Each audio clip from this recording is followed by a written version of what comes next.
नमस्कार, मैं जुनैद अंसारी। और आप खुश हो जाइए, आपके बेटों को नौकरी मिल गई क्योंकि लाउड स्पीकर जो है हटने वाले हैं मस्जिद से। आप खुश हो जाइए, हनुमान चालीसा जो है अब हर चौराहे पे, हर मस्जिद के सामने पढ़ा जाएगा, जिससे आपको बेटे को नौकरी मिल जाएगी। बता दें कि नौकरी तब इतनी मिल रही है कि छात्र एसएससी जीडी के जो छात्र हैं, 2 साल से लगातार दिल्ली में प्रदर्शन किया, अब 6 महीने से लगातार जो है नागपुर में बैठे हुए हैं और काफ़ी कुछ हो रहा है। हमारे साथ प्रोफेसर साहब जो हैं डॉक्टर अवनेश यादव, इनसे बात करेंगे। सर, पहले तो बहुत बहुत स्वागत करता हूँ आपका। जी, बहुत बहुत धन्यवाद। बड़े दुर्भाग्य की बात है कि हमारे देश का युवा, जिसको इस समय सरहदों पे देश की रक्षा करनी चाहिए थी, जिसको रेलवे में जो लाखों पद खाली हैं वहाँ पे देश की सेवा करनी चाहिए थी, और जिसको शिक्षा जगत में स्कूल कॉलेजों में तमाम पद खाली हैं, तो वहाँ जिनको देश की सेवा करनी चाहिए थी, वो युवा कहाँ बैठे हुए हैं? वो युवा अपनी अर्थी लेके, अगर हम नागपुर के संविधान चौक की बात करें तो बेचारे वो युवा, सैकड़ों हजारों की संख्या में युवा नागपुर में अर्थी लेके बैठे हैं, आमरण अनशन पे बैठे हैं। 40,000 ऐसे छात्र हैं जिन्होंने एसएससी जीडी की परीक्षा आज नहीं 4 साल पहले पास कर ली, 2018 में पास कर ली। पहले वो जंतर मंतर पे रहे, यहाँ भी लाठियाँ खाई, यहाँ उनकी नहीं सुनी गई, यहाँ उनको परमिशन नहीं दी गई, तो अब वो नागपुर में है। वहाँ वो नितिन गडकरी से मिल चुके हैं, रक्षा मंत्री राजनाथ सिंह से मिल चुके हैं, और अभी परसों की बात है वो उपराष्ट्रपति से भी उन्होंने मिलने की कोशिश की, लेकिन पुलिस ने उन्हें नहीं मिलने दिया।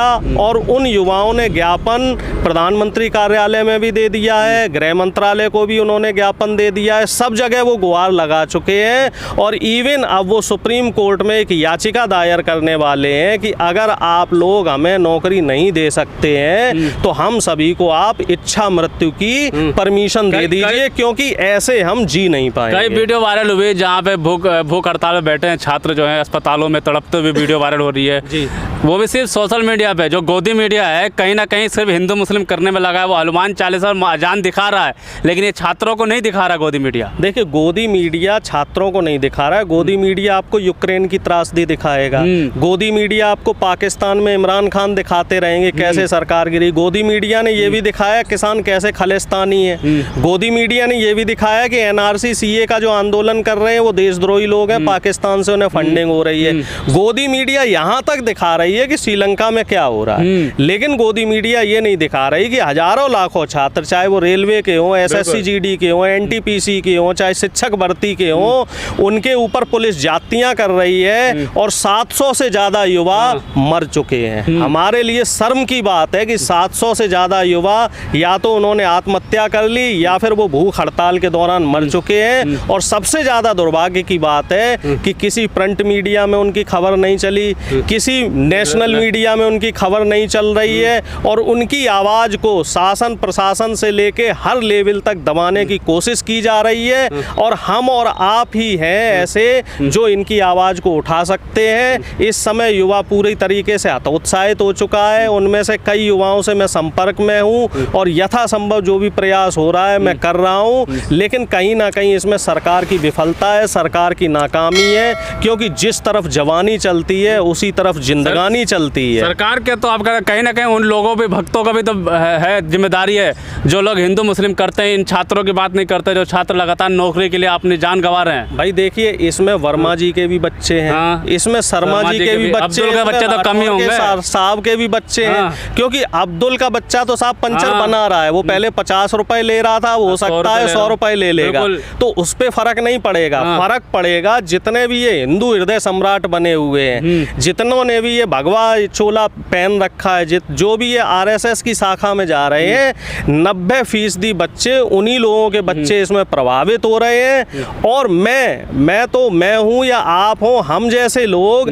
हर जो जिनके ऊपर जुल्म हो रहा है, अत्याचार हो रहा है, उनकी आवाज़ उठाने को तैयार है। और अगर इसके एवज में आप हमें बोलते हैं कि हम देशद्रोही हैं, तो इससे बड़ा देश के लिए दुर्भाग्य क्या हो सकता है कि ये वही युवा थे जिन्होंने मोदी जी को वोट दिया।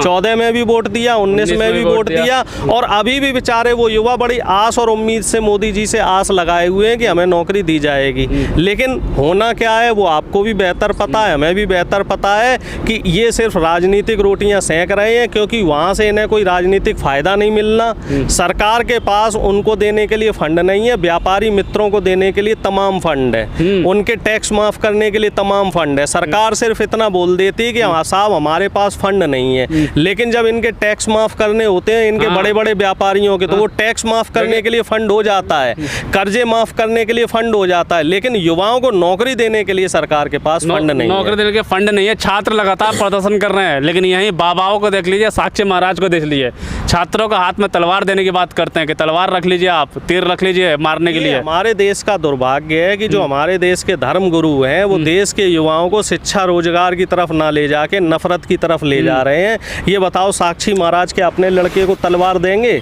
क्या राजनाथ सिंह अपने लड़कों को तलवार देंगे? क्या अमित शाह अपने बेटे को तलवार देंगे? क्या ये जितने भी बीजेपी के नेता हैं इन्होंने अपने किसी बच्चे को तलवार बंदूक थमाई है? उसके लिए आपको गरीब का और आम आदमी का बच्चा दिखाई देता है, और जब फायदा देने की बात आती है तो फिर फायदा आप अपने बच्चों को देते हैं। तो ऐसी दोहरी नीतियां नहीं चलेंगी।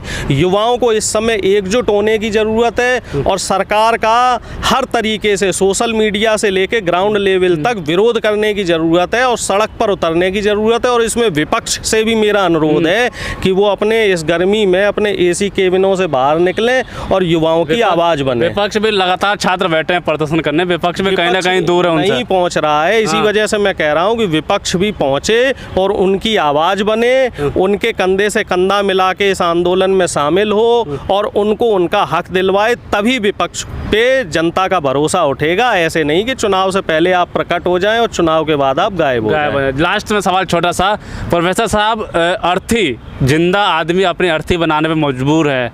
2 वक्त की रोटी के लिए वो छात्र सालों साल मेहनत करते हैं, किसी तरह क्वालिफाई होते हैं, जब हो जाता तो उसके ज्वाइनिंग के लिए 4 साल। गरीब बाप, मैं भी छात्रों से मिला हूँ, गरीब बच्चे, उनके माँ बाप गरीब हैं, कोई किसान है, कोई रिक्शा चला रहा है, इस तरीके से मेहनत कर करके अपने बच्चों को पढ़ाता है, इस आस में कि क्या वो अर्थी बने, जिंदा अर्थी बने। मैं देखिए इससे ज़्यादा दुर्भाग्य की बात क्या होती है?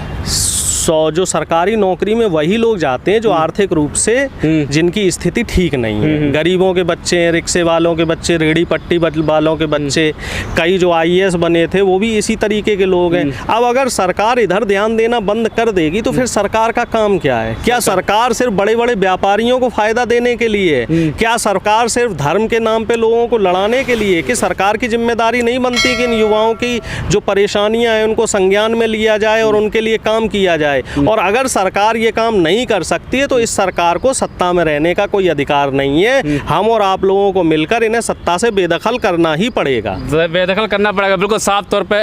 आप खुश हो सकते हैं, आप बहुत खुश हो सकते हैं कि मस्जिदों से लगातार जो आवाज़ उठ रही है, मस्जिदों पे भरवा झंडा लहरा सकते हैं, इससे भी आप खुश हो सकते हैं। मस्जिदों से लाउड स्पीकर उतर रहा है, इससे भी आप खुश हो सकते हैं। हनुमान चालीसा पढ़ी, इससे भी खुश हो सकते हैं। लेकिन कब तक? उन छात्रों से पूछिए जो लगातार 6 महीने से सड़कों पर बैठे हुए हैं। आज कई छात्रों की मौत भी हो चुकी है और कई भूख हड़ताल बैठ के तड़प रहे हैं। उनकी वीडियो लगातार सोशल मीडिया पे वायरल हो रही है, आप उनको देखिए। क्योंकि गोदी मीडिया नहीं दिखाया, गोदी मीडिया सिर्फ जो है पाकिस्तान का संकट दिखाएगा, वो बांग्लादेश का संकट दिखाएगा, हो सकता है श्रीलंका का संकट दिखा दे या फिर प्रधानमंत्री यूरोप चले गए हैं तो वहाँ पे जनता कितना खुश है, ढोल बजाते हुए मोदी जी का स्वागत कर रही है, ये दिखा देगी। लेकिन नागपुर में, दिल्ली में लगातार छात्र बैठे हुए हैं, ये नहीं दिखाएगी। तो आपको खुद समझना होगा कि आप अपने छात्रों के, अपने बेटों के, अपने भविष्य के हाथों में तलवार और झंडा देखना चाहते हैं या कलम देखना चाहते हैं। इसका फैसला आपको खुद करना होगा। धन्यवाद।